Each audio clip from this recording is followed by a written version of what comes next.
فارکس معمار، مرجع آموزش فارکس. سلام ما را از آکادمی فارکس معمار پذیرا باشید. خیلی خوشحالیم که فارکس معمار رو به عنوان راهنمای خودتون در این سفر جذاب انتخاب کردید. بابت این همراهی سپاسگزاریم. در این قسمت ویدیویی قصد داریم 13 راز ثروتمند شدن رو در قالب داستان و بر اساس یه شخصیت واقعی بهتون بگیم. این داستان به گونه‌ای طراحی شده که در هر قسمت یه نکته و اصل خیلی مهم رو به شما ارائه میده. پس تا انتهای داستان با ما همراه باشید. داستان از اینجا شروع میشه که 2 نفر از مردم بابل با نامهای کوبی و بنسیر در سرشون رویای ثروتمند شدن به وجود میاد. شروع این ثروتمند شدن به این صورتی که کوبی به بنسیر میگه ما باید بفهمیم که دیگران چطور طلا به دست میارن تا ما هم شاید بتونیم مثل اونا عمل کنیم و ثروتمند بشیم. بنسیر پاسخ میده شاید رموزی در این کار باشه که باید اونا رو یاد بگیریم و برای فهمیدن این موضوع به نظرم باید به اشخاص دانا و ثروتمند رجوع کنیم. اصل شماره 1. این قسمت داستان میخواد به ما بگه که برای رسیدن به چیزی که میخواید باید سراغ کسی برید که اون چیزو داشته باشه و روزی در جایگاه فعلی شما بوده. بنسیر با شگفتی گفت میگن آرکاد ثروتمندترین مرد در تمام بابله. کوبی پاسخ داد بله، چنان ثروتمنده که شاه در امور خزانه داری از اون کمک میگیره. آرکاد درآمدی داره که به طور دائمی کیسه اونو پر پول نگه میداره، چون همه هزینه‌هاش از سود ثروتش تامین میشه. در واقع هر قدرم که خرج کنه چیزی از سرمایه و ثروتش کم نمیشه. بنسیر فوراً گفت پس موضوع اصلی داشتن درآمده. اصل شماره 2. در این قسمت هم توجه ما رو به این نکته جلب میکنه که برای ثروتمند شدن و ثروتمند موندن همیشه باید یه منبع درآمد و آذوقه سفر داشته باشیم تا از سرمایه و داراییمون خرج نکنیم. بنسیر ادامه داد به نظر من بهتره در این مورد از یه دوست خوب راهنمایی بخوایم و آرکاد همیشه دوست خوبی بوده. بیا وقتو تلف نکنیم. ما میخوایم که مردان ثروتمندی باشیم. بیا پیش آرکاد بریم و ازش بپرسیم که راه کسب درآمد چیه. قبل از اینکه به ادامه داستان بپردازیم یه نکته دیگه هم بگیم و بعد بریم سراغ آرکاد. در اول داستان گفتیم برای رسیدن به خواسته ها باید به افرادی گوش بدید که مثل شما بودن و به چیزی که شما میخواید رسیدن. پس خیلی مهمه که بدونید دارید به حرفای چه کسی گوش میدید. از صداقت و درستی او مطمئن بشید، چون این روزها افراد زیادی در این مورد تظاهر میکنن. آرکاد فرزند کارگر فقیری بود. اون در خانواده‌ای پر جمعیت زندگی میکرد و لذا امید میراث قابل توجهی رو نداشت. از طرفی هم نه نیروی فوق‌العاده‌ای داشت و نه هوش و دانش قابل توجهی. پس نتیجه گرفت اگه بخواد به خواسته‌هاش برسه نیاز به مطالعه و زمان داره. زمان هم چیزیه که به فراوانی در اختیار همه هست. هر یک از ما زمان زیادی رو بیهوده از دست دادیم که میتونستیم اون رو صرف گردآوری ثروت کنیم. آرکاد تصمیم گرفت کشف کنه که چطور میتونه به فردی ثروتمند تبدیل بشه و پس از اینکه اون راز رو دونست، اون رو وظیفه خودش قرار داد و بدین منظور در دیوان مکاتبات شغلی به عنوان کاتب برای خودش یافت و کارش این بود که هر روز مطالبی رو بر لوحه‌های گلی حک کنه. شغلی طاقت فرسا و کم درآمد بود و ناچار بود هفته‌ها، ماه‌ها و سال‌های متوالی کار کنه. تمام درآمد او خرج خوراک، پوشاک، هدیه به خدایان و چیزهای دیگه‌ای میشد. اما تصمیمی که گرفته بود رو هرگز رها نمی‌کرد. اصل شماره 3. نکته‌ای که در این قسمت باید متوجه شده باشیم اینه که ثروت اندوزی مهارتی که نیاز به مطالعه و زمان داره. از طرفی هم میدونیم که هر مهارتی رو میشه یاد گرفت و نیازی به هوش یا نیروی خاصی نداره. به این نکته هم توجه کنید که آرکاد هرگز تصمیمی که گرفته بود رو رها نکرد، که نشون میده متعهد بودن یه ویژگی خیلی مهمه که باید در خودمون پرورشش بدیم. روزی آرکاد یکی از ثروتمندان رو دیدار کرد و ازش درخواست آموزش کرد و فرد ثروتمند هم پذیرفت، ولی یه شرط برای آرکاد گذاشت. ثروتمند گفت که باید دقیقاً اون چیزی که از من میشنوی انجام بدی و به کلماتی که میگم دقیقاً توجه کنی. اون وقت مرد ثروتمند نگاه زیرکانه‌ای به آرکاد کرد و با لحنی نیرومند گفت راه ثروت رو هنگامی یافتم که متوجه شدم بخشی از درآمد من متعلق به خودمه و باید اون رو برای خودم نگه دارم. تو هم اینطور کن. اصل شماره 4. از لحظه ای که قوانین ثروت به گوش شما میرسه، اونها رو اجرا کردن مهمه. باید به تمام حرفای مرشد یا راهنمای خود که میشنوید به دقت گوش کنید و به طور کامل اونها رو اجرا کنید. مرد ثروتمند از آرکاد پرسید اگه 1/10 درآمدتو نگه می داشتی بعد از 10 سال دارایی تو چه مبلغ شده بود؟ آرکاد پاسخ داد به اندازه درآمد 1 سال.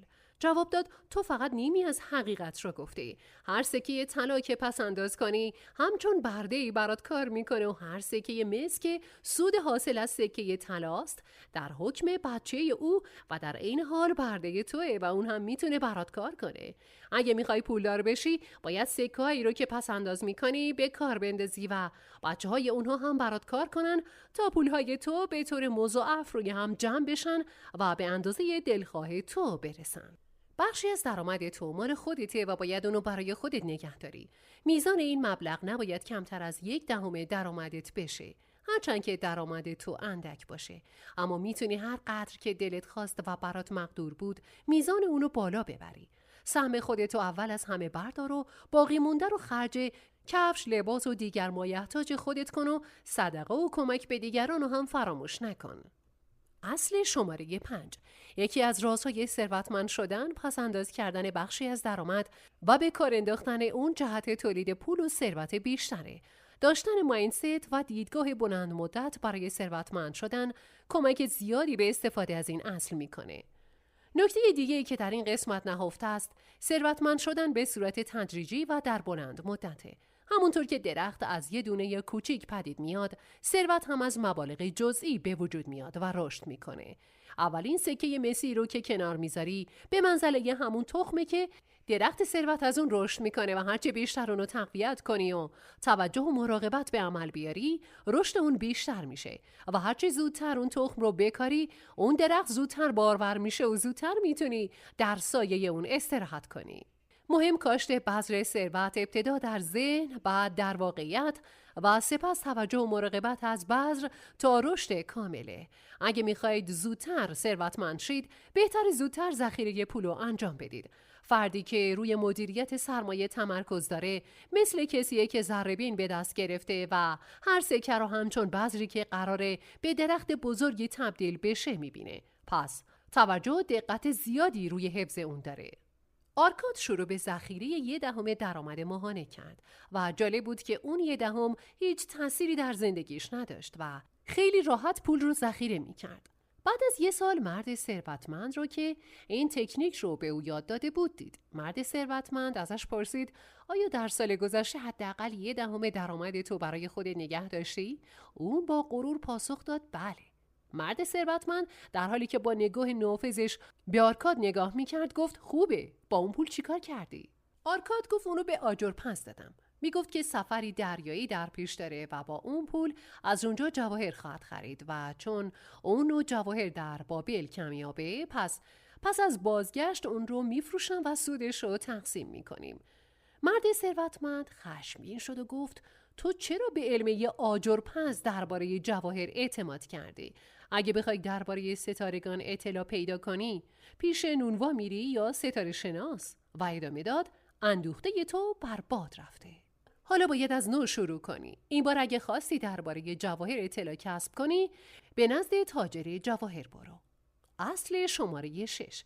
در این قسمت مرد ثروتمند اهمیت اینکه به چه کسی گوش میدیم رو گوش زد میکنه و در ادامه میگه برای اینکه سرمایه گذاری ایمن و کم ریسکی داشته باشیم باید اون رو زیر نظر افراد متخصص و با تجربه انجام بدیم. بعد از 12 ماه بار دیگه مرد ثروتمند به دیوان خونه اومد و سراغ آرکادو گرفت و ازش پرسید از اون دفعه که تو رو دیدم چه پیشرفتی کردی؟ آرکاد جواب داد سهمم و تمام و کمال کنار گذاشتم و اندوختم و به سپرساز سپردم تا با اون برنز بخره و هر 4 ماه یه بار سود رو حساب کن و سهم منو بده. گفت خوبه، اما با سود پولت چی میکنی؟ ضیافتی برپا میکنم. همچنین برای خودم لباسی از مخمل سرخ میخرم و روزی هم الاغ جوانی میخرم تا بر اون سوار بشم. فرد ثروتمند به گفته های آرکاد خندید و گفت تو بچه‌های اندوخته خودتو میخوری. پس چطور انتظار داری که اونها برای تو کار کنن و چطور ممکنه که اونها بچه‌هایی بیارن و اون بچه‌ها باز در خدمت تو باشن؟ تو باید اول لشکری از بردگان طلایی برای خودت فراهم کنی و بعد میتونی بی اون که متاسف بشی ضیافت‌های بزرگ بدی. این رو گفت و رفت. اصل شماره 7. در این قسمت توجه ما به این نکته جلب میشه که باید از گذشته درس بگیریم و به حرف مرشد و راهنمای خودمون گوش کنیم. درس دیگه ای که فرد ثروتمند میخواد به ما بده اهمیت مرکب شدن سود در طی سال هاست و اینکه ما باید در ابتدا سرمایه بزرگی از سودهای مرکب بسازیم و بعد به فکر ضیافت باشیم. بعد از اون به مدت 2 سال آرکاد دیگه اون فرد ثروتمند رو ندید و وقتی به دیدار آرکاد اومد چینهای صورتش عمیق‌تر شده بود و چشماش اون برق گذشته رو نداشت چون که کم کم داشت سال خورده میشد. به من گفت آرکاد آیا حالا اون مقدار پولی رو که آرزو داشتی اندوختی؟ و من پاسخ دادم نه، هنوز اندوخته من به اون مبلغ نرسیده، اما مبلغی دارم که مرتباً زیاد میشه و اضافات اون هم رشد میکنه. مرد ثروتمند گفت آرکاد تو درساتو به خوبی یاد گرفتی. ابتدا آموختی که با مبلغی کمتر از درآمدت زندگی کنی. بعد یاد گرفتی که راهنمایی رو از کسایی بگیری که صاحب علم و تجربه باشن و بالاخره آموختی که سکه‌های طلا رو به خدمت خودت بگیری. تو راه به دست آوردن پول آموختی و میدونی که چطور باید ثروت رو نگه داری و از اون استفاده کنی. پس شایستگی اونو داری که وظیفه ای رو به تو واگذار کنم. من دارم کم کم پیر میشم. پسران من فقط به فکر خرج کردن پولن. من املاک زیادی دارم و میترسم که نتونم اونها رو به خوبی اداره کنم. اگه تو به شهر من بری و در اونجا از املاک من مراقبت کنی، تو رو شریک خودم میکنم. اصل شماره 8. زمانی که آرکاد کارشو به درستی انجام داد، پیشنهاد پولساز خوبی بهش داده شد. پس نتیجه میگیریم وقتی که کار درست رو به مدت کافی انجام بدیم و در شایستگی اتوماتیک قرار بگیریم، پول رو از منابع متنوع و در مبالغ افزایشی جذب میکنیم. در این حالت چون شخص در فرکانس ثروت قرار میگیره، جذب ثروت به میزان زیاد و از منابع متفاوت رو میده. خب حالا شاید واسهتون این سوال پیش بیاد که چطور در فرکانس ثروت قرار بگیریم. صبر داشتن و حس ثروتمندی با همین میزان ثروت فعلی خودتون و همچنین ذخیره و پس‌انداز پول اولین کاریه که باید انجام بدید. شما باید به سراغ یادگیری مهارتی برید که برای اون تقاضا یا نیاز وجود داره. میزان توانایی ما برای انجام عالی کار مورد نظر در اون مهارت خیلی اهمیت داره. همچنین میزان تسلط و تبحر ما در اون مهارت به نوعی که جایگزین شدن ما ساده نباشه از اهمیت بالایی برخورداره. پس باید در اون کار مهارت پیدا کنیم و به مرحله استادی برسیم. اگه ما کاری با مهارت بالا رو در 10 دقیقه انجام میدیم، دلیلش اینه که چند سال در اون زمینه تمرین صحیح انجام دادیم و پاداشی که در اون 10 دقیقه دریافت میکنیم معادل پاداش چند سالیه که تمرین انجام دادیم. و این یعنی استادی و رسیدن به مرحله شایستگی ناخودآگاه. برای روشن شدن این مفهوم بذارید از آقای بولت یه مثال واسهتون بزنیم. او دونده 2 سرعت و سریع‌ترین انسان جهانه. او رکورددار کنونی و قهرمان المپیک 200 متر و 200 متر دنیاست. آقای بولت در 3 دوره آخر المپیک 9 مدال طلا گرفته، در حالی که برای به دست آوردنشون حتی 2 دقیقه هم داخل زمین مسابقه ندویده. او در کل این 3 المپیک 115 ثانیه دوید و 119 میلیون دلار پول درآورد. یعنی در هر ثانیه که دویده بالای 1 میلیون دلار پول به دست آورده، ولی برای همین 2 دقیقه بیش از 20 سال تمرین کرده بود. اینجاست که باید متوجه این موضوع بشید که اگه یه تریدر در عرض چند دقیقه و با 1 کلیک کلی پول به دست میاره، دلیلش سالهای زیادیه که تمرین کرده تا به این تسلط در ترید برسه و در واقع اون پول زیاد پاداش اون چند سال تمرین و تلاشه. بدونید تنها راه موفقیت همینه و هیچ راه دیگه‌ای وجود نداره. پس اگه میخواید موفق بشید باید سالهای زیادی تمرین کنید. خب بریم سراغ ادامه داستان. نام اون فرد ثروتمند القمیش بود. آرکاد به شهر او رفت و از اونجا که اون 3 درس رو به خوبی آموخته بود، تونست ارزش دارایی‌های خودش رو بسیار افزایش بده و نعمت و ثروت فراوانی رو کسب کنه و به عنوان یکی از ثروتمندان شهر شناخته بشه. در جایی از داستان یکی از دوستان آرکاد بهش میگه بختت بلند بود که القمش تو رو وارث خودش کرد و آرکاد اینطور پاسخ داد: من مصمم شدم که به ثروت و دولت برسم. من به مدت 4 سال ثابت کردم که هدف روشن و مشخصی دارم و آیا جز اینه که در این مدت 1/10 از درآمدم رو برای خودم نگه داشتم؟ اگه ماهیگیری سالها در مورد عادت و رفتار خودش با ماهی‌ها مطالعه کنه و بفهمه که با هر تغییر باد چگونه بر سر راه اونها تورش رو به دریا بندازه، آیا شما اونو خوش اقبال میدونید؟ شانس یکی از خدایان مغروره که وقتش رو با همه کس تلف نمی‌کنه و تنها به سراغ کسایی میره که برای پذیرفتن او آمادگی داشته باشن. من هر وقت وظیفه ای رو برای خودم قرار بدم، هرچند که کاری بسیار جزئی باشه، باید اونو به انجام برسونم. به عنوان مثال اگه با خودم قرار بذارم که به مدت 100 روز هر بار که از روی پل عبور میکنم تا به مرکز شهر بیام ریگی رو از کنار راه بردارم و در رودخونه بندازم، حتما این کارو میکنم. اگه فرضاً در روز 7 اون کارو فراموش کردم، با خودم نمیگم عیبی نداره در عوض فردا 2 تا ریگ میندازم، چه فرقی میکنه، بلکه همون موقع برمیگردم و اون ریگ رو در رودخونه میندازم.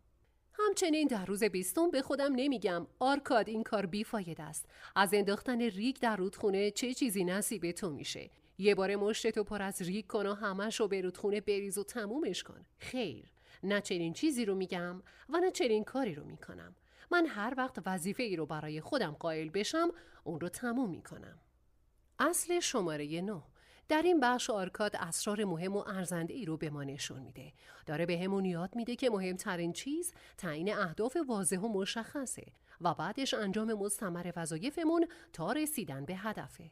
باید به برنامه‌های ساده روزانمون متعهد باشیم و به صورت پیوسته و مستمر در مدت زمان کافی انجامشون بدیم تا اثر مرکب کارهایی که انجام دادیم رو ببینیم. ما اولین قدم برای رسیدن به منبع ثروت رو به شما میگیم، ولی اگه نتونید پاتون رو بر اولین پله محکم کنید، از نردبان ترقی نمیتونید بالا برید. محکم کردن پا به معنای استاد شدن در همون قدمه. پس بر روی این قدم فعلی و بنیادی تمرکز کنید و بدونید که شرط موفقیت استاد شدن در همین اطلاعات و مفاهیم پای است. موفقیت مثل نردبونیه که برای بالا رفتن از اون باید پایش رو در زمین محکم کنید. شما هم طبق حکمت القمیش عمل کنید و به خودتون بگید بخشی از درآمد من مال خودمه و باید اونو نگه دارم. صبح هنگام که از خواب بیدار میشید این مطلب رو به خودتون بگید. ظهر اون رو به خودتون یادآور بشید. شب هم یه بار دیگه اون رو به خودتون تذکر بدید تا اینکه ملکه ذهن شما بشه. ذهنتون رو از این اندیشه پر کنید.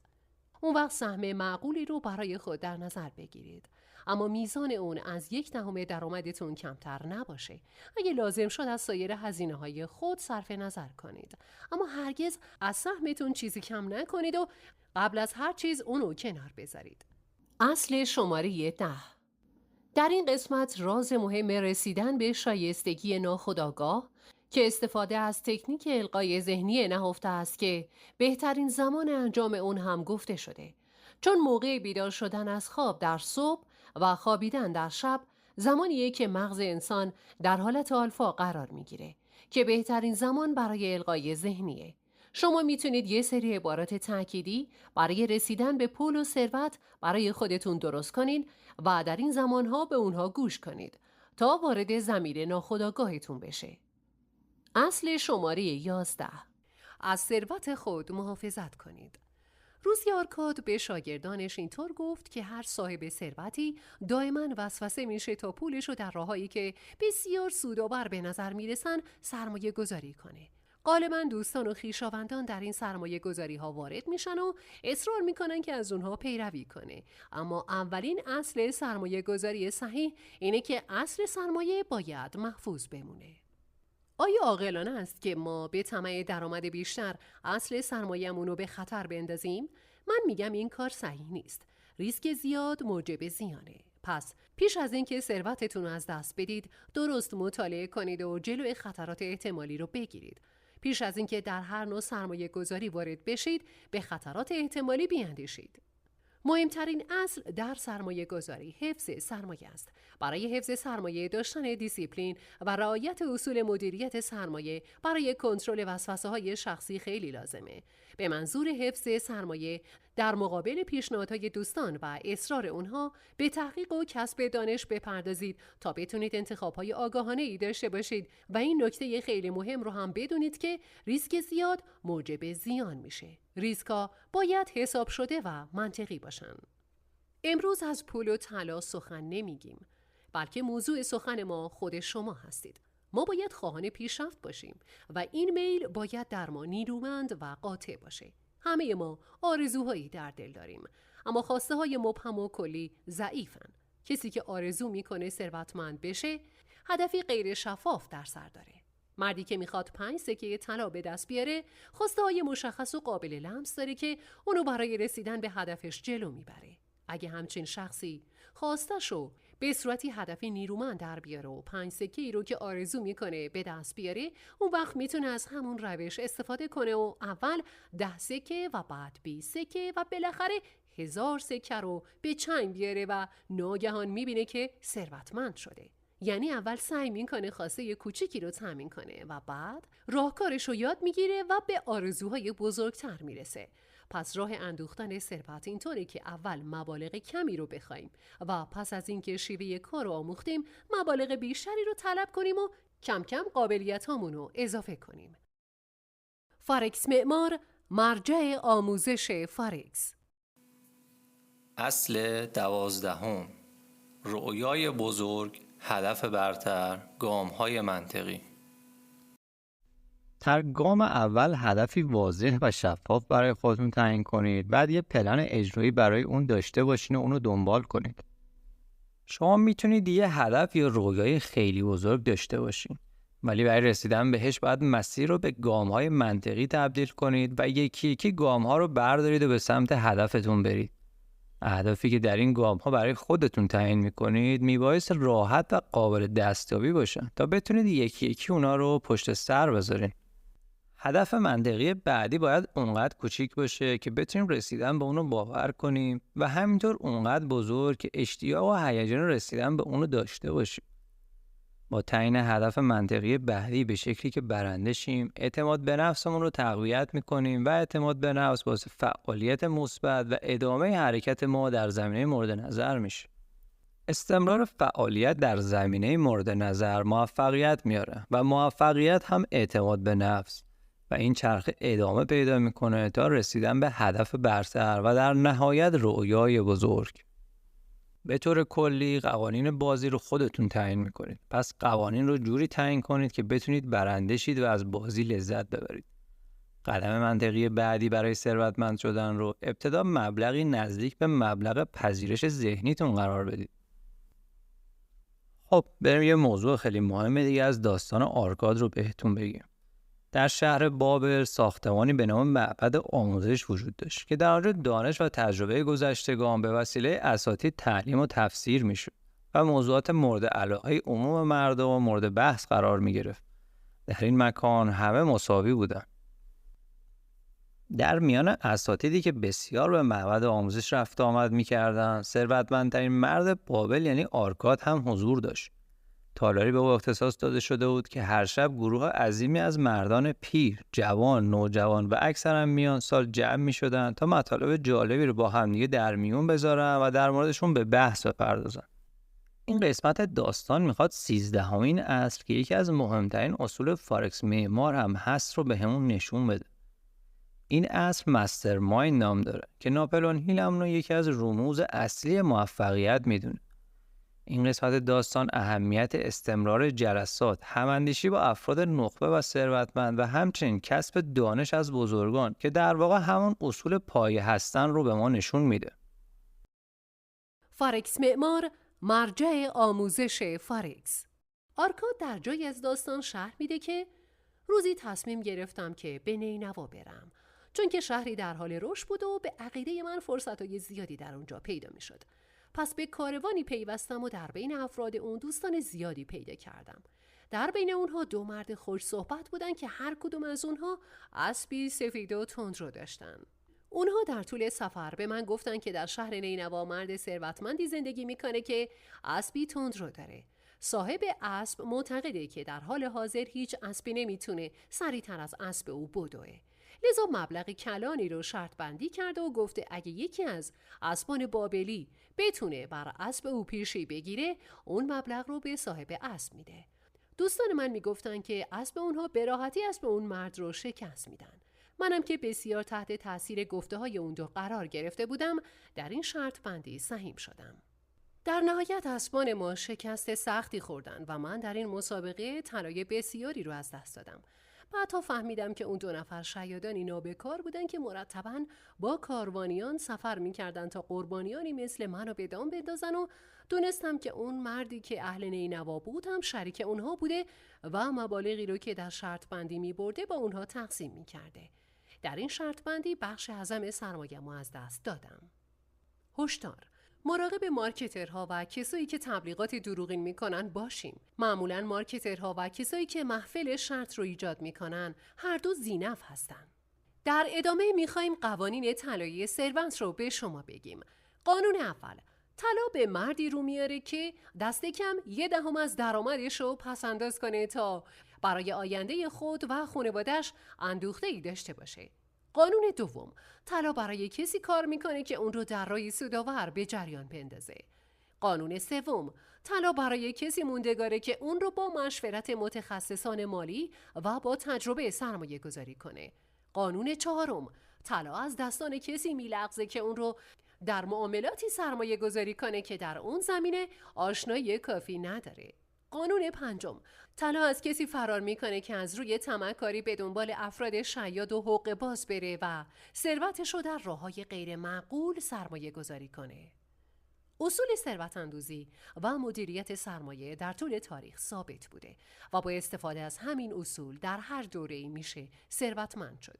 و نکته جالب دیگه هم این بوده که در تمام مثال‌ها و داستان‌های ثروت دیدیم که مایندست و ذهنیت درست اهمیت زیادی داره که حتی ناپلئون هیل کتابی با این عنوان چاپ میکنه به اسم بیاندیشید و ثروتمند شوید و از رمز و رازهای مهمی پرده بر میداره. عمیقاً بهتون پیشنهاد میکنم اگه قراره در حرفه معامله‌گری قدم بردارید این کتاب رو به دقت بخونید.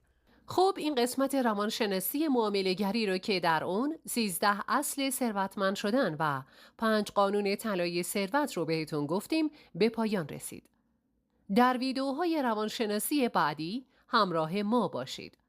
در آکادمی فارکس معمار کارشناسان ما در بخش پشتیبانی همواره پاسخگوی سوالات شما عزیزان خواهند بود و به این منظور میتونید از طریق آیدی تلگرام فارکس معمار با ما در تماس باشید. در ضمن به منظور بهبود آموزش‌ها و رشد مجموعه لطفاً نظرات و پیشنهادات خودتون رو با ما به اشتراک بذارید. بازخورد شما برای ما در آکادمی فارکس معمار خیلی ارزشمنده. تا روز و جلسه دیگه شما رو به خدای بزرگ میسپارم و براتون آرزوی سلامتی، نگرشی مثبت و ثروت فراوان رو دارم. امیدوارم بهترین معمار زندگیتون باشید و به خواسته ها و اهداف مالیتون برسید.